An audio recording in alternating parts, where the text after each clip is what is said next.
Just go for Rue. Go for Rue. So much easier.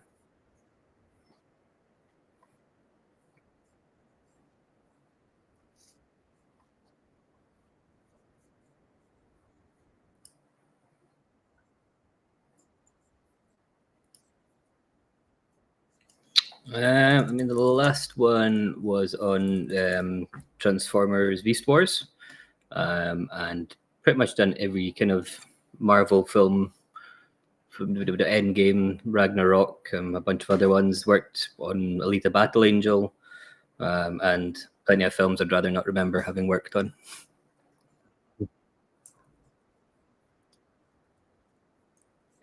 Yeah, that's one of the ones I'd rather not remember working on.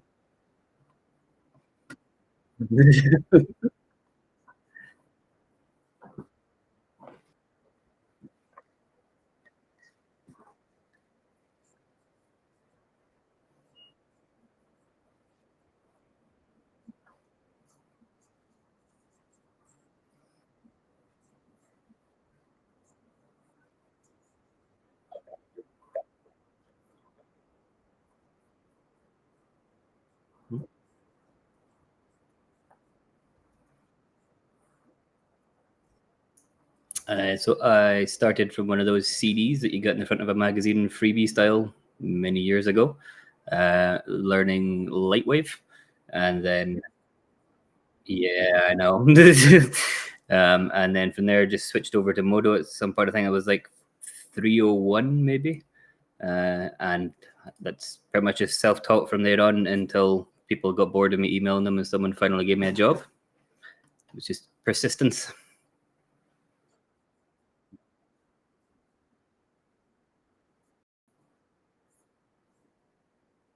Yeah, because I could make sand castles without going to the beach. So it was a that was the whole thing. I couldn't persuade my mum to take me to the beach, so instead I learned how to make sand castles.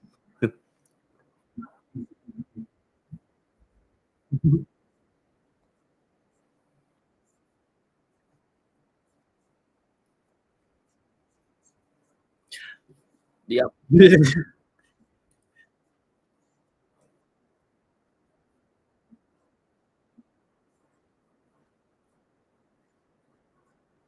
Yeah, so pretty big into art since I've been a kid because mum and dad both are quite arty, but discovered kind of halfway through, about halfway through first school that I was colorblind, and then traditional art kind of became a bit tricky after that because everything was entirely the wrong color, and then started moving digital stuff, and 3D just worked really well because I can use hex codes and I don't have to worry about not knowing what I'm seeing, and then just got a complete bug for it. And I think when it got to that point when it became more important than sleeping, it was like, yeah, this is probably the right thing to follow.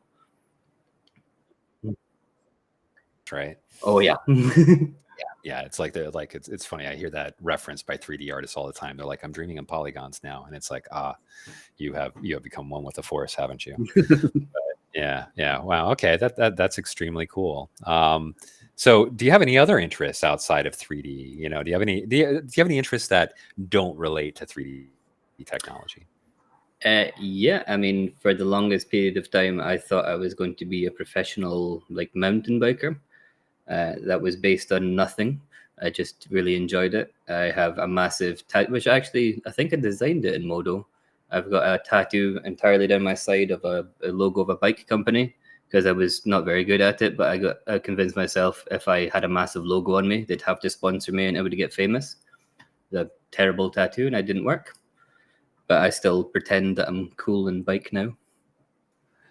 Wow, it's unfortunate that didn't work for you because it seems to work in entertainment and hip hop today. But yeah. I was just too ahead of my time. But I asked that because it is interesting to hear what 3D artists have been interested, how they got into 3D. Like I love Matt Mearsbergen's like, how did you get involved in 3D? Matt Mearsbergen's answer to that is like, well, I was a stunt double or I was a stunt man. And it's like, whoa, let's back up. And then he ended up being a stunt man with Jackie Chan. And that is, and he ended up in Japan and ended up becoming a 3D artist. I'm like, that's the coolest 3D artist journey I've ever heard. I'm not going to be able to beat that one. Nope, nobody can. So it's unfair to me bring it up. But it's interesting, where we came from, what we're interested in, the diversity of our interests. So a few other quick questions on the state of the industry today. Wanted to ask you, having worked at, large studios and very large pipelines, what are your thoughts on modern pipelines and the direction that they're going? Are they going to continue to grow? Are they going to get smaller? And especially with other technologies like machine learning. Do you have any thoughts on that? I think for the biggest ones, it's pretty stagnant because just for the structure, for the way that they work, everything's kind of pigeonholed. The modeling department just kind of stays as it is. Everybody's having to learn Houdini. It's becoming unavoidable, unfortunately. It's super powerful, but I have no idea how it works. AI stuff, I mean, we've been using that in work for years before it became super popular. I'm not entirely sure why it's such a thing that people are scared of. I get it's more ubiquitous, but I always kind of think about it in the same way. If there's the old interview, I think it was with Phil Tippett when they were doing Jurassic Park, and all the claymation modelers were terrified that computer graphics were going to kill their jobs, and then they just upskilled and learned how to animate in 3D, and they just moved into the next thing. So to me, it seems like the same thing. There'll be opportunities for new skills and kind of new programs to use, but I don't think the pipeline's going to change that much. It still needs a lot of manual input. Fair enough. Do you think there's more opportunity in the future for smaller pipelines? Yeah, I mean, I much prefer kind of smaller scale pipelines these days because you've got an opportunity to change. Like in the bigger studios I've worked in, everything's so linked to plugins that are 12 years out of date that there is no wiggle room to advance or change. And if you do want to adapt a new software or a new process, it's got to go through like 6 months of offline testing before it can even become a thought. There's just no way to wiggle. But in the small scale ones, you can make a suggestion, 2 days later you're using a new thing, because the most important thing is like the speed and getting it done quickly. I think the small scale stuff's way more exciting. Fair. All right. So when you think about machine learning, the things we've seen with 2D in particular, are there any aspects that as a 3D artist that maybe you're excited about? It's making it a lot easier to concept art for me because I can just quickly bash things together, and it feels a little less cheeky than just like copy pasting Google images. So for me, that's been really handy on that side of things. But for the 3D side of it, apart from concepting, not so much for me. If you could see machine learning have a big impact in any discipline of 3D, what would it be? Like UVs or texture, upresing, things of that sort? Ooh, I think probably like rotoscope. I think that's where it's most useful. Those super repetitive tasks that they need a lot of manual input, but just there's no easy, quick way around about them. The modeling side of things, I mean, with like procedural modeling and all those kind of things, I think that fills the gap where machine learning could go. And texturing, I'd be kind of hesitant if it was like processing like scans and stuff, really useful there. But for manual texturing, I don't know, I think it kind of takes something away from it a bit to lose that personal touch. But for rotoscoping, for sure, because nobody likes that. Yeah. Roto is without question. I mean, here at Foundry, we have a tool for Nuke called Copycat, which is machine learning Roto, and it's very impressive what it can accomplish. So yeah, I agree with you there. Some other things that I'm interested in as far as machine learning are even just things that we've seen from companies like NVIDIA, like with DLSS and stuff like that, where it's like, wouldn't it be great to actually, and this is an extreme example that isn't necessarily practical, but wouldn't it be great to render a viewport at 320 by 240 and upres it, to 1920 by 1080 and actually have that hold together and be able to reap those performance benefits? Because the things I'm seeing in games that they're using right now to accelerate performance seem really interesting. Yeah, I've been playing around with like nanite and stuff recently. It's crazy what you can get away with using that. Oh God, it's nuts. Yeah. It's like it's. I almost don't even believe it. It's like, how can this be unique geo?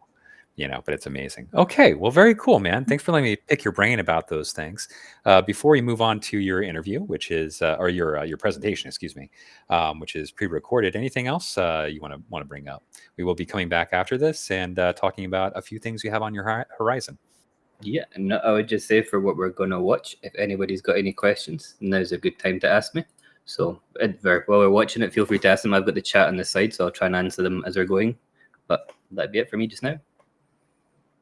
Perfect. All right. Yeah. And so we'll answer it as it goes, and we'll also come back and meet up with Rue about a few other plans he has that I think the community is going to want to hear about, and any kind of verbal Q&A that we can run at that point too. So thanks so much, Rue, and let's check out this great presentation you put together for us. What I'm going to be going over today are some great little workflow tips I've developed over my years of working in VFX for films, games, TV, and product design. The main thing I will be looking into are some tips and tricks to model very complex geometry over complex shapes. Now, while it's possible to do all of these through brute force modeling and traditional methods, I have to approach all of my tasks in a studio mindset. And this is where deadlines are tight, notes are fast and frequent, models will constantly change, and the most important thing is to provide the studio as an artist is the highest quality work possible in the allotted time. I work in Modo as my primary application for all of my modeling and UV work. However, today I'll be showing you how I integrate other tools from the pipeline into my workflow. This is just to achieve the final results as quickly as possible, as when you're in a studio environment, that is the main important thing which you need to achieve, is just to get the work out the door to the level you need to as quickly as you can. So I'm going to start by giving you a tour around the model, some highlight areas which I think could be really interesting to look into, and then I'm going to dive into some of the methods that I've used to create those. So putting all of the little tips and tricks I've learned together, and I'll show you some today, has allowed me to completely model and UV this project in just over 2 weeks of my spare time. So hopefully you can get something from this and you can add some of these into your own workflow. So with the new updates into Modo, I've started doing all of my rendering inside of Octane, just purely down to the complete speed I can get. And I like to work as much as possible inside of one tool rather than having to jump around.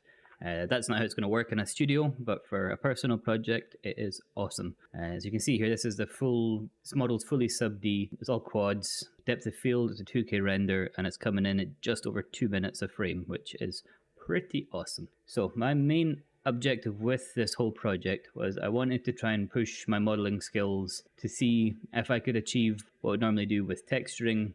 So with things like the woven cloth and fabric, I wanted to see if it was possible with the knowledge I've gained to do all of that in Model.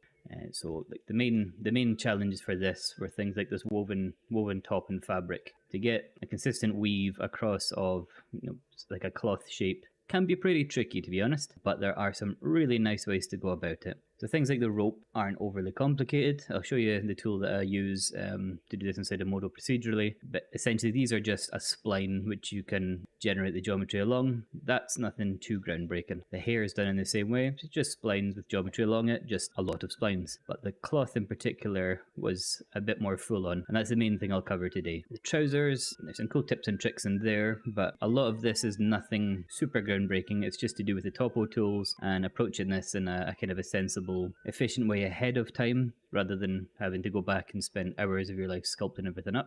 Inside of the fingers as well, some of these were done using Mesh Fusion because it was just the quickest way to get the result that I needed, and then retopoing on top. I'll show you how I go about those. And the main advantage I find with working that kind of workflow is I have my cutter from my original Fusion, and I've got that exactly what I need it with the pivots in place already.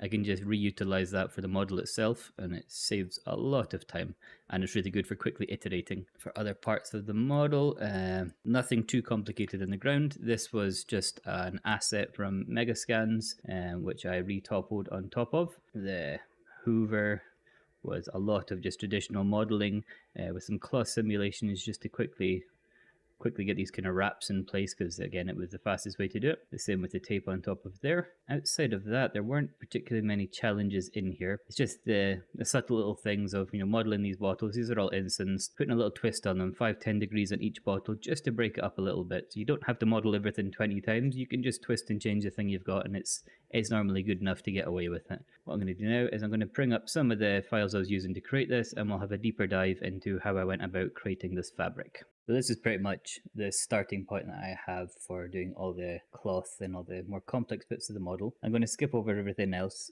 because it's all pretty straightforward stuff. I tried to find the original tutorial where I learned all of these kind of techniques for all the rest of it. There is still a post about it up on Foundry thing. There's a tutorial from Andrew Brown about how to make a cartoon kid. This was my attempt at it. This was 2010, so it's a little bit out of date now, but I think the files still seem to be there if you want to go back through and figure out how to do all those bits, but we'll skip over all that.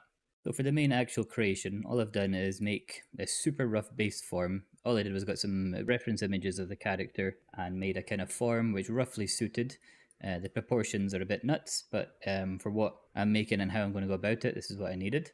So the starting point for most of this is to take this base form into some kind of software for simulating clothes. I use Marvelous Designer because it's just the one that I know best. So we can get something like a result like this. It's super rough. The reason I like to do it this way is I can apply a thickness to the fabric. So it sits off of the mesh, and I set my thickness at half the thickness of the ropes that I want, so that whatever I put on top of this fabric, this will be its center point, so it'll sit on the skin and proud of it without intersecting. This geometry comes in, even with the quad retopo feature in there, it's not great geometry. So what I like to do is, first of all, I flatten all my geometry out. This is a way I'd make any cloth or anything in production, is I flatten it out based on its UVs, because when you create your model that way, if I just bring the UVs up, so it comes with all the UVs in place as you made the fabric inside of Marvelous or whatever it is you choose to make it. So then I can flatten all these out. So rather than having to model on top of this weird kind of geometry that's already deformed, I have nice, easy geometry to work on. Never done this process before. It's super simple. Let me just do a quick example of how to go about it. Go for a cube. So we bring our cube in. It comes in with these UVs on it. Then all you need to do is on your cube, if you go to texture, convert UVs to mesh. You just need to pick your UV map. Let's call it cube flat. And it just converts that to a flattened version of your mesh based on the UVs. So this comes in handy later on, because then we can use vertex order to do UV transfers so that our mesh will go exactly back to where we want to. But I'll show you that in a bit more detail further down the line. This is just explaining the process. So let me hide those first trousers. So what I've done is, so flatten out the simulated mesh, and then on top of that, just using the traditional topo tools, I rebuild my quad mesh on top of that. What I always like to do is, wherever there's going to be a hole, is I like to leave in the center point, so that when I then put this mesh back into location, I have the center point for all the holes, and I can use that as a snapping point for creating my curves to make sure anything I put through the hole goes exactly through the center. It's not necessary, but it really helps later on just to keep things a bit more orderly once the project's getting more complex. And there's a cool little thing I always like to do, show it here in case it's not something anyone knows about, but it's a super handy little tool. Just going to add in a bunch of divisions onto here. So I've got it set up as a shortcut. I believe it's under deform and radial. So you just select the geometry that you want. I generally just bevel it in a bit just to make sure I've got a border. Run my radial tool, and then I have my nice circle. And then I normally bevel it one more time just to give me my support loop. Cut. Then I'll cut out that middle mesh. Just select that, cut it out. I paste it back in. And I bevel it one more time, and I just collapse the verts to join average. So then I have my center point for my circle, and this is pretty much a process here. You can see that same outline shape. It's the same all the way through, and it just allows me to control everything. I know the topo is not perfect on here. This is not super vital at this point, because this mesh is all going to get deformed. This is just to get us a nice good quad base onto the model later on, where when we project it back onto the final mesh, which will go back into this location, and I'll show you a couple of ways to go about that. There are ways to do it inside of Modo doing the UV transfer. For the particular way I'm working, I've not found a method to do that yet, as I'll show you when we get to the rope section, but this is a good general workflow for rebuilding anything complex. When you're having troubles doing your topo on a complex surface, just flatten it out first. It makes life so much easier. Okay, so we'll look into the top, because the trousers weren't that complex. The top by far was the most complex bit of this mesh. So it starts again with my simulation from Marvelous Designer. As you can see, this is with the thickness on there. So this is the idea to go for, just to make sure that I've got this distance from the body that I need, because it's much harder to do that manually later on. And I like to add in, even at this stage, these are not the ropes that are going to go on there, but I like to add in just a rough idea on top, just so I can start getting the folds into the cloth, and I can start to get an idea of how the forms and shapes are going to look. And from there, I tried a couple of different experiments in how to approach this. My first idea was to split this into actual panels. So back in Marvelous, I just split this uniformly across the UVs, or the cloth pattern. And this was just to make sure I had segments which were completely the same thickness all the way through. But the immediate issue that I run into doing that As you can see, where I want my stripes to run vertical as they are along here, just based on the way that the cloth pattern works. As you come to the edges, these become more diagonal. This is not what I wanted at all, but I just wanted to test it out just to make sure that it wasn't something I could tweak on the pattern and this was the right approach to take. The next step on there was I just extracted out some panels from the center. Now all these is the center of these, just extracted onto strips so that I've got my center point and a place I can make a spline. I added at the end just for going with my little test here, just twisting the ends up. This is just done selecting a couple and using something like the bend tool, or adding on a soft selection and just using the base of your curve as your point. So if you put this onto, say something, just flick this onto the element move tool, selecting something like the base, and then I can use that as my rotation point. Just doing that with a bit of a fall off, you can get a nice little curve. But this again was just an experiment, so it was not the methodology that I ended up using, but I just wanted to test it out. And again, you can see on the edges there where this idea immediately starts to fall down of this spacing's gone weird, we're getting this odd connection of the panels. Maybe it's what you're after, but it's not what I was looking for. So the next step after that is once I have these panels in there, I then turn these into splines, and I use the splines to generate curves, to generate these twisted ropes along. So it's really simple. Let me just select one of them. It's literally just selecting the line of edges which runs along the center of that extracted panel, turning it into a curve. There's nothing complex in there. And then I'll run a little script which I can use to create these twisted edges. Now I'll show you how that one works just now. It's an add-on to Modo. I think it was only a couple of pounds, but it's completely worth it. So let's have a wee look at that. So this is the tool that I have been using to create all my ropes. Now I know there's plenty of ways you can do this manually inside of Modo, but again, all of my workflows need to be based on the fastest possible route, and the time and money savings I get from, what was this, €8 to buy this kit? It saves me hours of work, which is a huge time saver. It's super simple to use, so I'll give you a quick demonstration of how it works.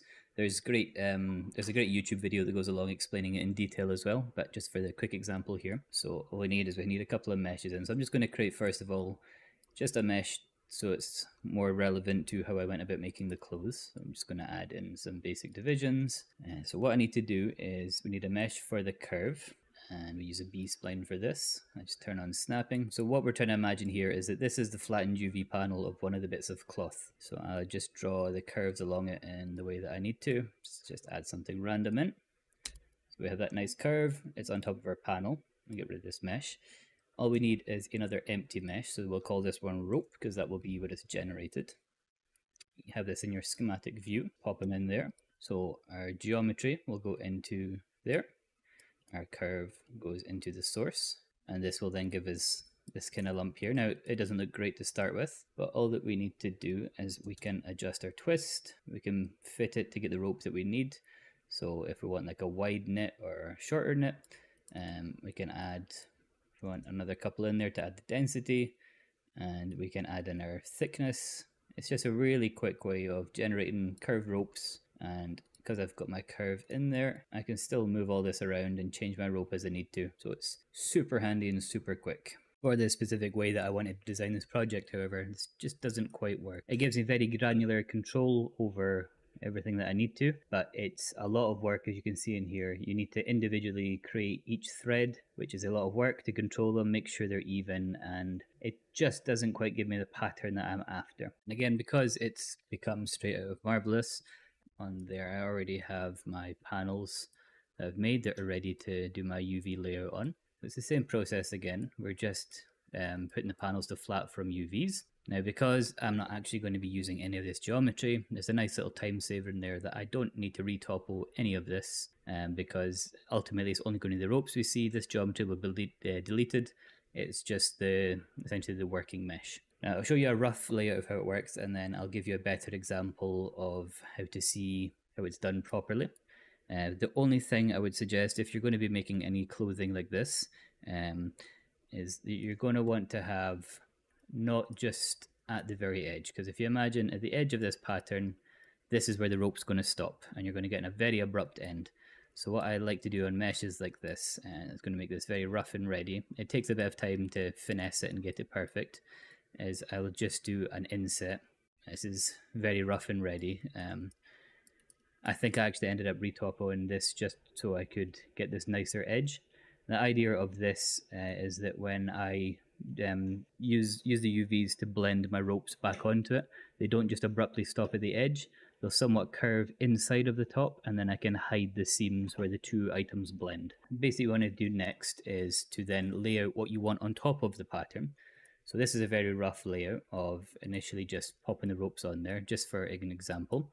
And this is immediately getting me much closer to what I wanted. I have my lines are running vertical, my pattern's going to match exactly the way I want, and I'm going to maintain the same curve and the same twist all the way through. And it's basically what I needed for this project. For an example of how we've done it, all this in here, if I just select one of these, this is just a line of the rope as I showed you how to make in that previous tool. I've just brought another version of it across and flipped it 180 degrees, so I've got the weave going in opposite directions. I have behind it, if I just pull this out, it's just a little grid spacer so that I know that each rope is sitting at the exact same distance from each other, and I have a snapping point at the bottom, and just to make sure that everything lines up. And I'm using these lines here to create my splines to use on the tool. It's nothing complicated. And the big difference in this approach is when I've completed the transfer, I can get a result like this. So all this is that same mesh from underneath there,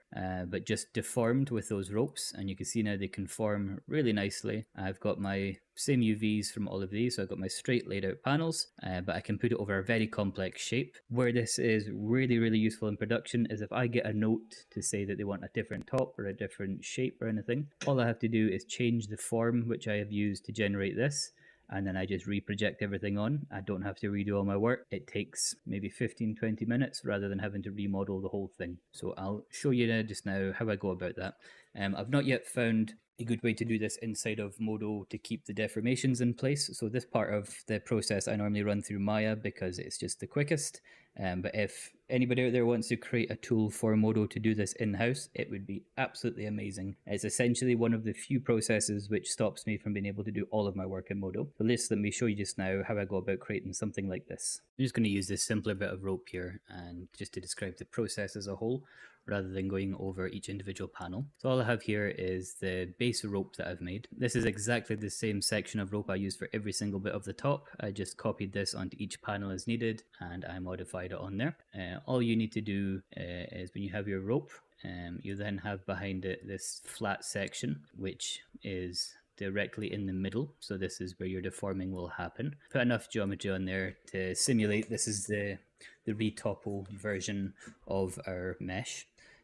Now with some of the panels, so with the rope one here, I'm going to create a duplicate of this to show you something that can be quite useful. So if I have, say on one of my patterns, it's not a beautiful square, what I like to do to keep things simple is I try and match as closely as I can to the UVs beforehand. The way that I would normally do this is have my UVs in the background. I'll chuck on a deformer and then I'll just throw on a lattice. So it's just good, 3x3 will be fine. And then I'll use this just to get my pattern.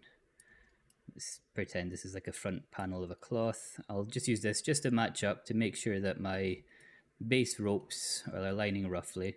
It just takes a bit of finesse in here just to make sure that you're not overworking the mesh. You don't want to stretch things beyond their capabilities.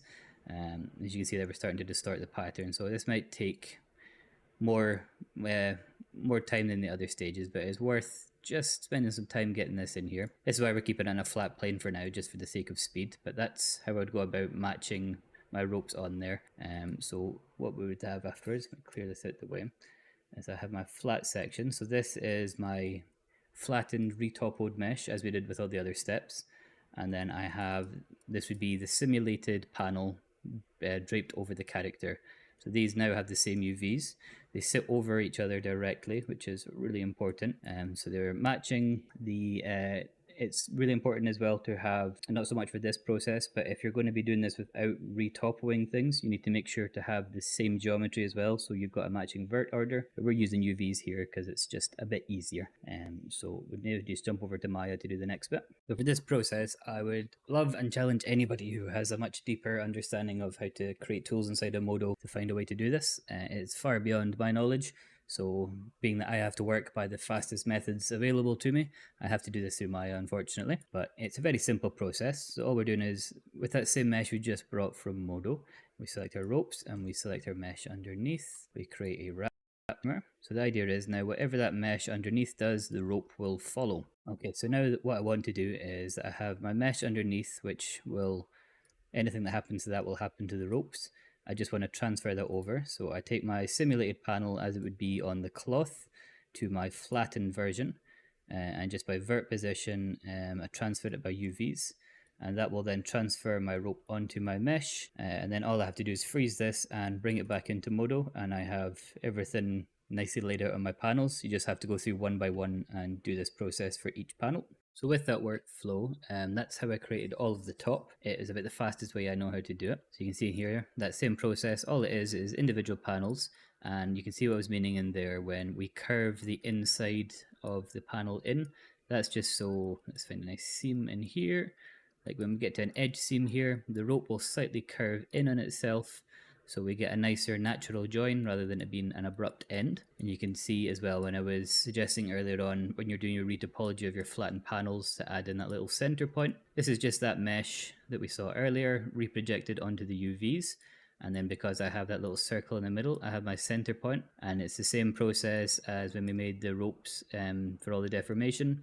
It's just a B-spline with that little plug-in run on it, but I have my center point there. What I'll generally do for this is with the center point, I'll copy that same mesh back, so I've maybe got it 2 or 3 times, so I can just snap, snap, snap, create my curve, snap, snap, snap, and then I have my ropes which will behave in the way that I want.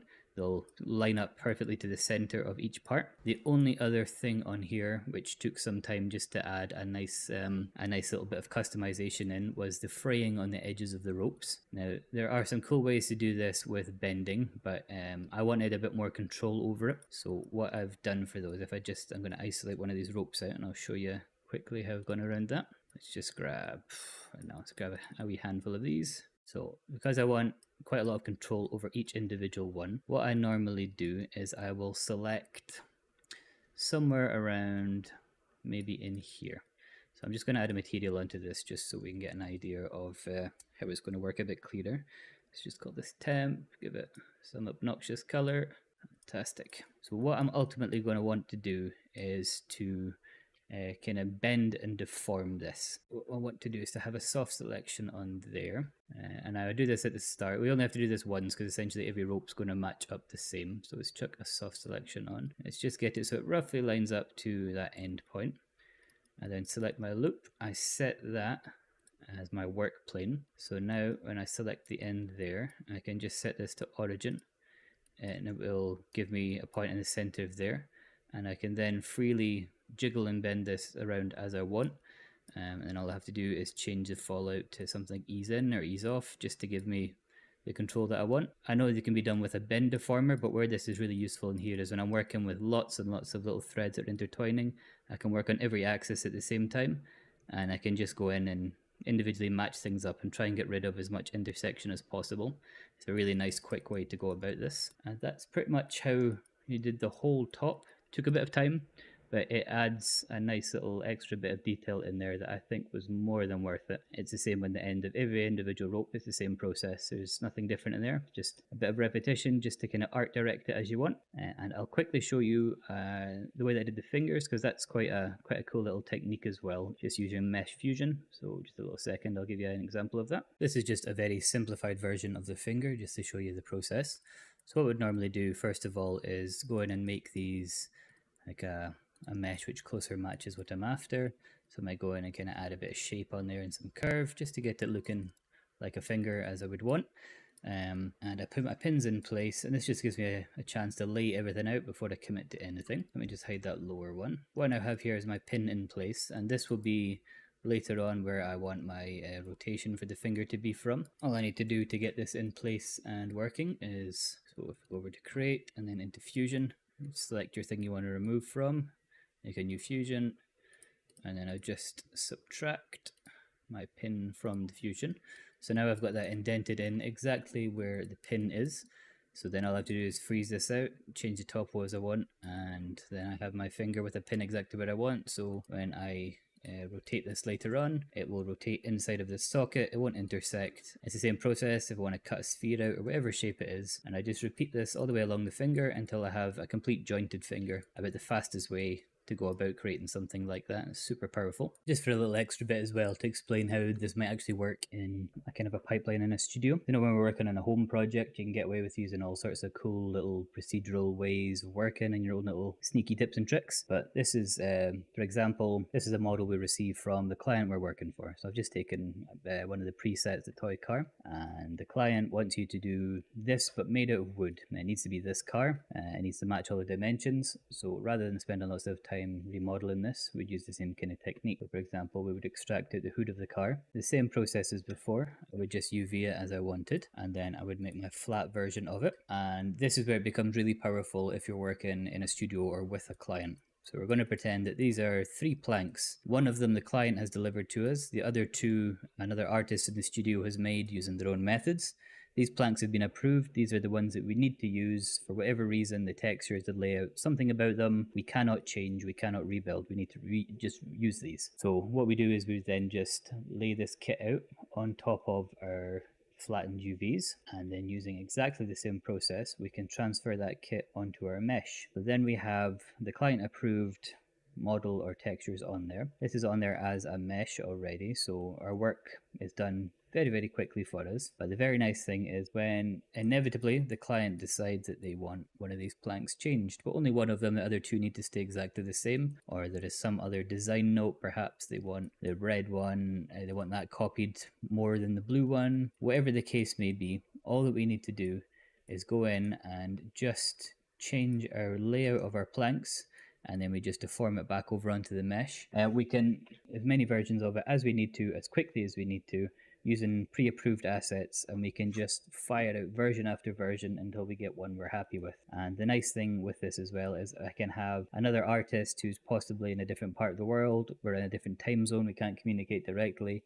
They can just deliver me planks in whatever form they need to, and I can add that into my scene, and without having to do any meetings or weird times, I can just fire it on there and we're good to go. It's a really powerful workflow. If you think about it for something like this, or if you're working on like a wall, or maybe some kind of very stylistic building where you need to have a really specific design on it, maybe a client provides you with a Celtic knot or some kind of logo that you can't change, and it's going to take a lot of time to rebuild that.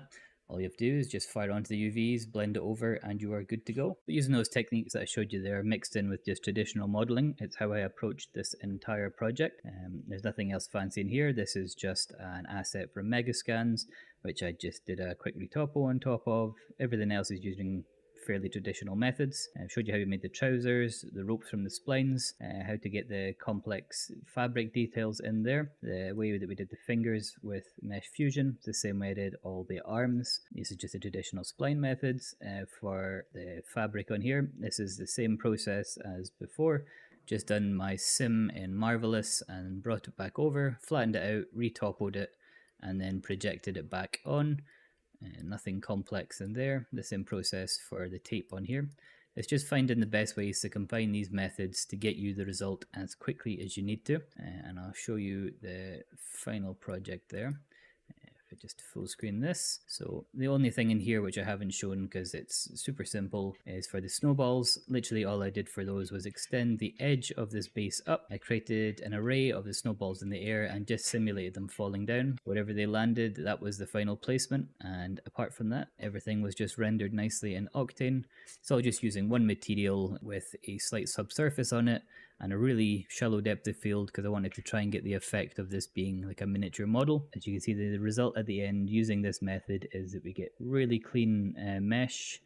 Everything's quad. There's no weird n-gons, no weird triangles. So everything is super easy to pick up down the pipeline, to go to anim, to go to rigging, wherever it needs to go next. These are the most important things to consider when you're approaching a project from a studio mindset, is that you're not making something just for yourself. You need to make something quickly. You need to make it so a client can make as many notes as they need to make as many changes. That generally doesn't give you any extra time to do that work. So you need to think in how you can approach these projects to change them as much as possible, as quickly as possible, and also ultimately so that as it moves down the pipeline, it's just ready to pick up and you don't need to keep coming back for notes from rigging that there's some weird triangles or there's some n-gons hiding in there, something's breaking a rig. If you combine all these techniques together, it's the quickest way I know of to model projects, staying inside of Modo, working in a pipeline which doesn't have Modo as its base product, and you should be able to make some really cool stuff going forward in your career using some of these tips today, hopefully.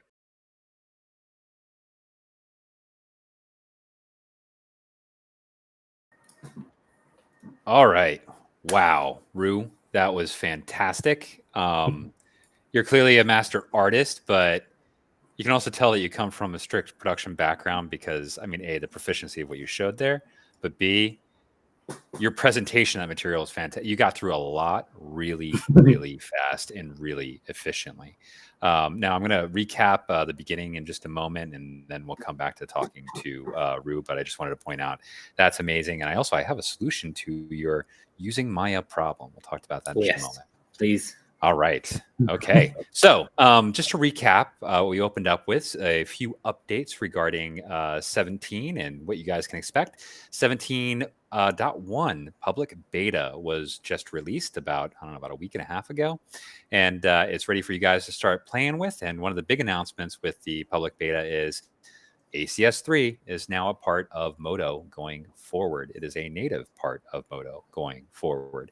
And, Lukasz Pizarro was kind enough to work with us on acquiring ACS3. And there's one more announcement relating to ACS3 that I'm not going to tell you about until we release it. And that is not very far away. So, there's another component of this that I think is really awesome that we'll talk about at a later date. So pick up 17.1, start putting it through its paces, file bugs for us because that just makes it better. Lots of great stuff in there. The many item performance enhancements that we added in this release have raised performance on many item scenes from below 1 frame per second to 8 in the case that I used as an example. That war jeep that Jan made that is actually available on the downloads page. That is about an 18 to 30 million polygon model, depending upon what levels you put it at. But what I did is I unmerged everything. And Jan is an expert modeler who, when he makes welds on something, the beads are all individual pieces of geometry. So unmerging it took it from like a very practical arrangement of I think it was a couple hundred items to 14,000. So that's what I was testing on. It was a very, very challenging scene of 14,000 individual items that total 18 to 30 million polys. And so that speed went from below 1 frame per second to 8. We want you guys to test that stuff out. It only makes it better. And those are enhancements that are just the beginning of further enhancements that we can do, because that was a very quick turnaround from 17.0, adding this a new element of view objects, which is the architectural element that makes Moto faster. All right, a few other things to bring up as well. The 17.1 release is upcoming. It's not going to be too far away, but I can't tell you when just yet. Please, definitely hammer on that beta like we like I just asked you before.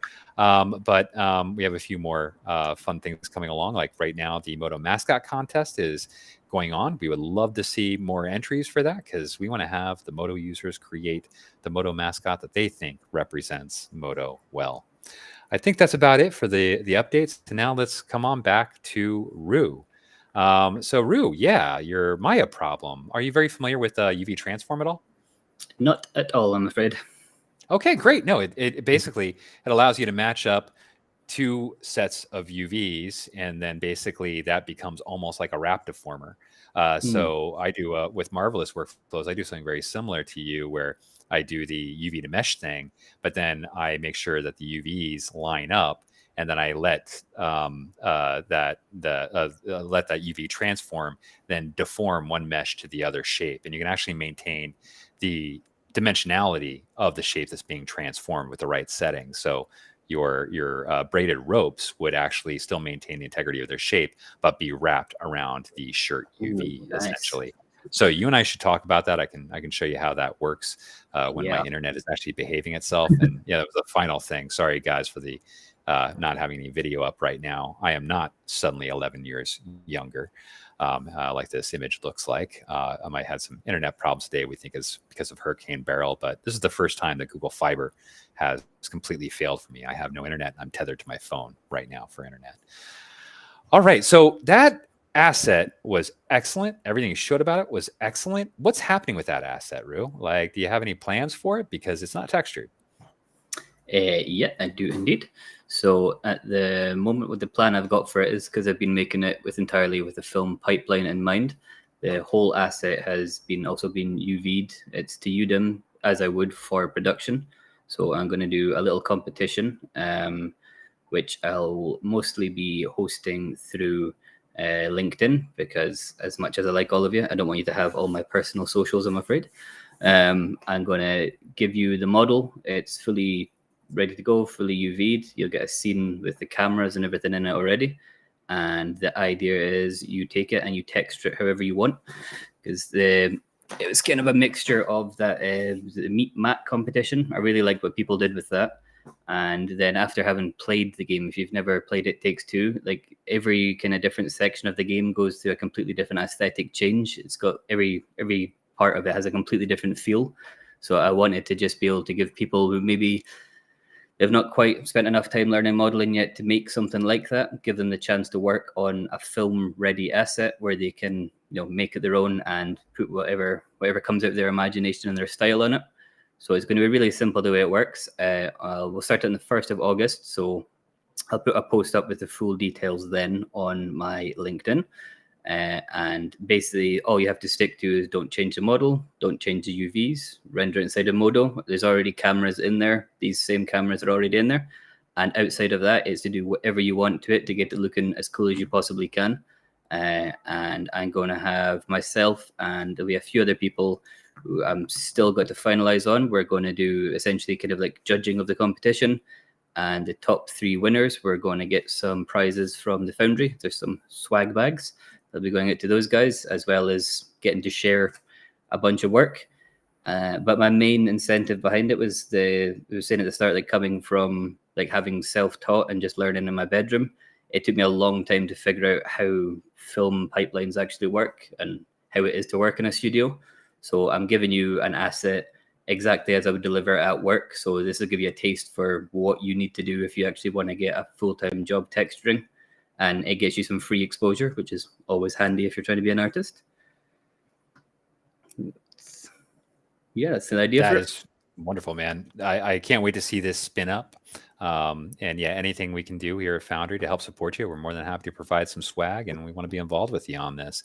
And it might even be good you could talk to Pixel Fondue about the Discord channel, maybe to have conversations there. I think I really want to try and consolidate our community as much as possible, have one single location. And I think Pixel Fondue has really nailed that approach. So it'd be nice to start, interacting there more. There's a good chance that entire material setup came from watching Pixel Fondue stuff. I didn't learn about the shader tree from Pixel Fondue because I was a Moto user well before it. I learned the shader tree from Greg Leuenberger in his early videos. Yeah, so kind of the same thing. But wow, guys, if you have any questions about Ru's work, about specific aspects of his work, please chime in. I've got a few here. I love your use of procedural tools for extrusion, like for curve sweeps, right? Because curve sweep also allows for multiple curves to be swept simultaneously. I actually was playing around with hair sculpting where you're sculpting guides, but you have extruded geometry there, and it actually does pretty well in the recent versions of Moto. But you mentioned Houdini being difficult to learn, right? Early in this presentation. So, but you're using Moto's procedural modeling. What's attracted you? Like, and it's Moto's procedural modeling isn't non-technical. Like it's a very technical side of Moto. Yeah, I mean it's not non-technical, but I think it's the nice thing with it. It's so close to the general modeling tools that, like going to Houdini, it's like learning an entirely different language. There's nothing kind of similar to it at all. Whereas doing it through Modo, I had to learn a few kind of new tips and tricks here and there, but it's pretty much using the same tools, especially with the ropes and stuff. I can still manipulate my curves as I normally would. To do that in Houdini, I tried to think how many nodes that would take just to like wiggle a curve. It's just, I don't find it artistically, I don't find it very user friendly. Like from a technical standpoint, yeah, it's awesome. You can do crazy stuff, but if you're an artist and just want to make something cool, I find it completely uninspiring to work in. Interesting. All right, so this is a question that could get me into trouble, but I'll ask it anyway because it's stuff that we aren't doing right now. But I mean, I'm a product manager and I come from a background as a 3D artist, so I have thoughts. What would you think? Like, let's just exclude whether or not you think it's possible or not, what if we could apply Modo's direct modeling workflow on top of procedural modeling? That would be amazing. That's what you think? Yep. Okay. Yep. Yeah, I just wanted to ask you that. I think only, it would be amazing, but I need validation. Like for the problems with like doing the ends of the fabric on there, for doing like my specific little jiggles, I had to freeze out my procedural geometry before I could do it manually. If I could do that without freezing it out, it saves me a step of having to go backwards. Because like the workflow I'm doing is based around every morning I've got creative dailies, and every day I have to change my model because of 10 notes. So if I could remove a step of having to freeze it and unfreeze it, that would be incredible. All right. Well, Ru's on our alpha team, so Ru and I are going to be talking more about that. I've got some ideas on how that could be possible. A mix between direct and procedural modeling, because I love the flexibility of procedural modeling, but it's not as strong of a workflow as our direct modeling workflow is. Our direct modeling workflow is fantastic, and I think that's something I'd love to try and make happen. Well, I mean, you're running this texturing contest. Is anybody going to be, hey, everybody has ACS3 now, I think your character should be rigged in ACS3? I mean, if people want to rig it, they can go for it. The reason it's not rigged is because I don't know how to rig. So, well, you have ACS3 now, so you don't actually have to know how to rig. Anyway, there will be some videos from Lukash, because we really didn't change much. We changed only like some UI elements here and there. But rigging up a character in ACS3 and then looking into Moto's pose-based animation workflow, it's like, somebody like me and like you, that's not their real skill set, can do a lot with ACS3. It's not just for character rigging, it's mechanical rigging, and there's all sorts of preset geometry that comes with, or assets that come with it to help you understand how to organize things. So I think it's going to be very impactful, especially with some of the weight painting performance improvements. We're getting about threefold weight painting performance improvements in 17.1. We're hoping to take that further. I don't know if we're going to be able to do it for 17.2, but we will be taking it further after that, at least. That'd be good. I mean, my workflow in that at the moment is put it in Mixamo, and the results are not great. So any alternative would be awesome. Fair. All right. FX Note is saying free Mari trial. Well, yeah, I think you can get a free Mari trial if we needed to arrange that so that more people could get access to it, and that's something that we could talk about. We could see if we could help you out with that, because those people who haven't used Mari, that is a fairly technical painting app, and it's amazing. It's freaking incredible what you can accomplish with it, the resolution, and if you treat it as a material-based, a masked material-based workflow, it's fantastic. But you have to kind of learn that process. I kind of don't like how obvious it is these days when a preset material is used in a production. I've started noticing preset materials I recognize from prominent applications and productions, and it's like, Mari, you don't get that, even though there are a broad material set, but the painting emphasis really, it has the unique touch that, an artist's hands put on something. I mean, next time you watch Wonder Woman, watch Iron Man afterwards and see what you spot. Yeah. Okay. Interesting. So Iron Man 1? I can't remember which one, and I'm not going to go too deep. That was a long time ago. Yeah, I keep on getting upset by the fact that Iron Man 1 was, I think, 2008. Which is no, that was last month. No, that was 2008. That was before before I had a gray beard or any expectation I would ever have a gray beard. And I love your experiment with splitting the topology apart, like in that video. Like, that was really cool. That was clever. Like taking that further, possibly. Mohammed Danyaro, what is your best format to transfer 3D models to other softwares? At one point, you exported your model to Maya. What are your thoughts on USD? Okay, really quickly before he goes into it, I'm just going to be very plain about this. Moto's USD is not ready for production. That is something we want to take further. I would rely on FBX or other formats. That is something we do want to take further, but our USD implementation is something we have plans for, but I wouldn't rely on it yet. So please continue with that, Ru. Yeah, I'd say the same on FBX, because it's kind of like a mindset difference of, if I'm working on a personal project, I could probably use like USD or something. But most of the time, if I'm in a film studio, We don't have like specific pipelines. There's, you just using USD, you need to convert an entire studio to use it. It's a huge undertaking. We just use FBX. Or if everything's breaking, you put it in OBJ, because somehow that manages to fix all your problems if you do that. But FBX, I mean, for every job I've had since, I don't know, for like the last 12 years, anytime I move something to software, it's FBX. I think that's the wisest way to go. The most reliable one. It's the plugin Yeah. that is most worth our time to improve. We're very open to improvements for FBX. I'm excited about USD, but it's it still is a bit in the ether.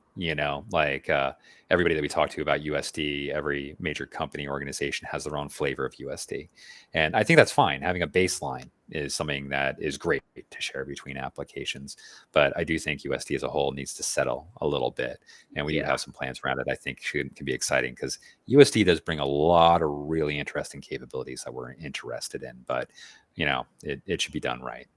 I mean, I've worked in like some of the companies I worked in, we used like Modo 601 when we were up to like release 12, but just because it was that hard to get them to implement new software, you were years out of date. So trying to get them to change their entire pipeline, it ain't easy.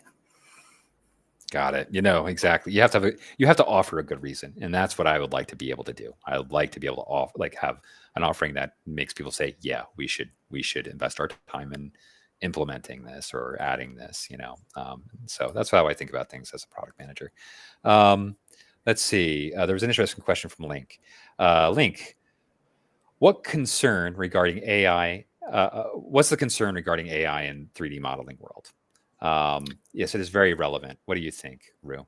Honestly, it doesn't concern me in the slightest. Going back to like, what would be the first thing I think about working on? Something like Infinity War. We're using AI for modeling in there. It's been something I've been using for a long time. It's just another tool. If I can find some way to speed up my workflow, I'll take it. If I can find a way to, split my panels and do all that UV transfers with a single AI click instead of spending a few hours, it's awesome. I think it's just the oversaturation of it. It's terrifying everyone because everybody can use it. But I mean, there was a point in time when suddenly everybody could use Photoshop, and we still have photographers. It's just something new. You just need to learn how to use. I think it's still in that kind of infancy phase when everybody's using it for everything and not correctly. But I think if we use how to learn it properly for modeling, it'll be good for speeding things up. Because essentially, the faster I can do work, the more work I can do, which is always a good thing for telling your boss. And that's how I like to think about it as well. I may be more concerned than you are, and I think that might be silly that I am. I want to almost hear more commitment that we're going to try and preserve the artist's involvement in asset creation, and we're just to simplify it. Like what artist wants to do UVs, for instance, right? Yeah. Like that's something that you're introduced to when you're a 3D artist. Like, what is this craziness? And then it makes sense. You're like, oh boy, this is part of my job now, isn't it? Okay, got it. But I love to see things like that taken care of. And, I could see a lot of the tedium removed. And that's how I look at leveraging machine learning. I really don't want to call it AI. It's way too big of an overstatement to call it AI. But that's how I'd like to leverage machine learning for 3D asset creation. And we have some deeper ideas that I'd love to be able to pursue at some point. I mean, it might be like a personal thought on it, but it's like I think why it doesn't bug me is the further up the film pipeline you're going. Like if I'm working on a full film, if I make a model, 10 other people are going to work on it. So like that kind of fear of somebody else taking your art and changing it, it happens every day at work to me already. So I think that's why it doesn't bug me as much, because it's what I've been used to for years. That's an interesting perspective. I like that. Yeah, that is. Okay. All right. Fair. I hadn't thought about it from that perspective either, because it's like you're like basically what you're saying is how I want to see machine learning evolve, which is it's a companion. It's another. I don't want 12 people to work on my model. I want to work on it myself, but it just is not possible in the time. Yeah, and it's like another interesting example is like, and this is not something we are doing. It's just a kind of a thought. When you're modeling a car body, for example, a car body has very, very specific shapes, very specific, very smooth shapes, and you spend a lot of time looking down glancing angles of a loop, for instance, to see how perturbed that loop is, how consistent, how smooth it is, and it's like, wouldn't it be amazing if you could have AI correct the smoothness of a loop as you're modeling? So you are controlling the shapes, you're just not creating those dents and those bumps, like that's where I'd be like, yeah, you're aiding me in producing the shapes I want. I'd take that. Right. Yeah, that's what I'm hoping is the case. And I think a lot of other people who are driving applications like this, or putting together plans for applications like Moto, I think a lot of us are thinking in the same way. So I'm hoping that's the direction it takes. But I love apocalyptic movies far too much not to be a little bit freaked out. Anyhow.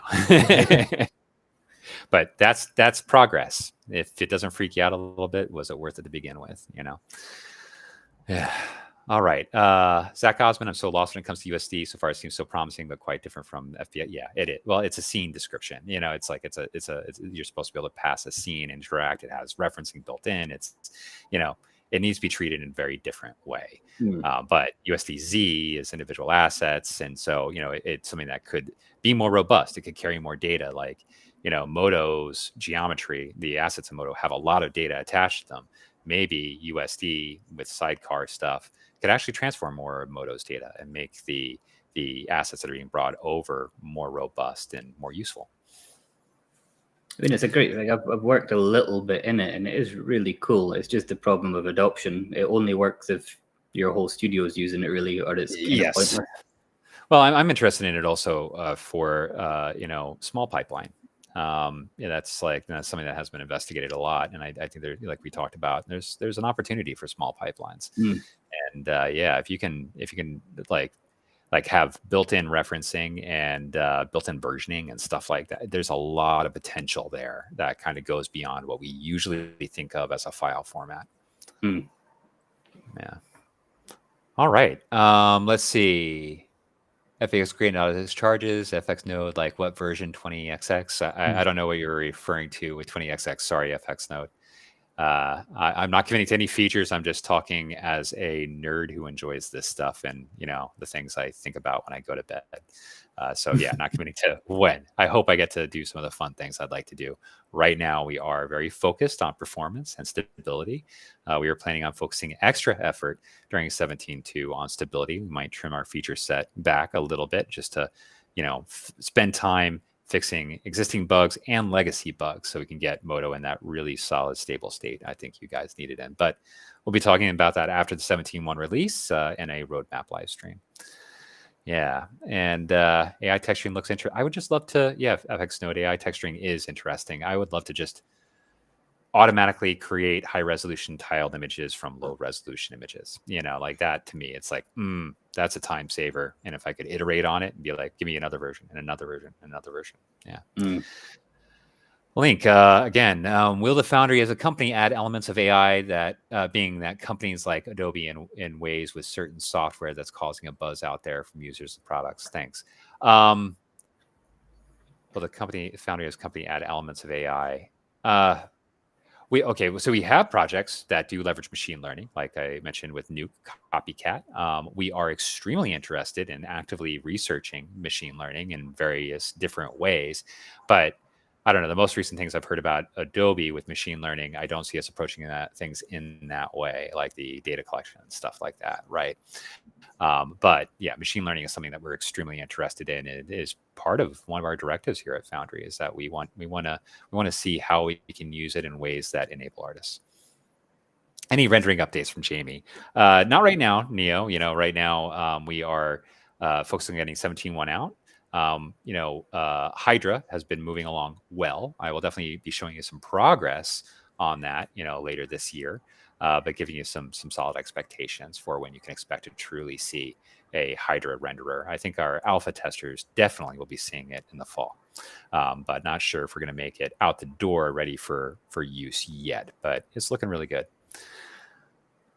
I have no intention. I have heard no intentions of pulling an Adobe on us. We see that as an opportunity. Just saying, it's like, oh, okay. Anyhow, so don't want to elaborate much more on that. But I didn't think it was I don't think it was a great announcement. If I say that. Yeah. So anyhow, well, Rue, anything else you want to say? It's only on because it makes me feel super self-conscious in this one. This is a work hoodie. The company logo's there. I'm not just wearing a hoodie with my own name on it. It's just an unfortunate placement. Oh wow, Zach, that was brutal to affinity and beyond. Wow. but okay, yeah. Rue was a little bit worried about the hoodie. I don't think it makes him look like a jerk, but Rue's worried it makes him look. It's like just when you're sitting in your own house wearing clothes with your own name on it, it gives you certain thoughts about yourself. See, I would definitely think you were a jerk. I wouldn't tell you, but I think you were a jerk if you were wearing a bathrobe with like Times New Roman font your name, or like calligraphic below here, name. below here, there's nothing. It's terrible. I may have seen that happen during a meeting or two once or twice, but it happens.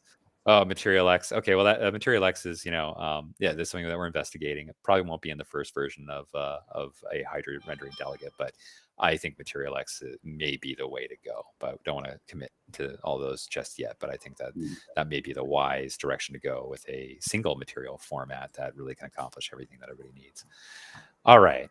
Well, thank you so much for that amazing presentation, this contest that you're putting together, and you just let us know how we can support you, and we certainly will, Rue. And looking forward to jamming with you on ideas and showing you a little bit about UV Transform. Yeah, that'd be really good. Thank you. Heck yes. All right. Well, everybody, have a great afternoon. I think the next live stream that we have, we will be talking a whole lot about 17.1. I think it looks that way. So have a great afternoon. Thank you so much for joining, and see you guys soon.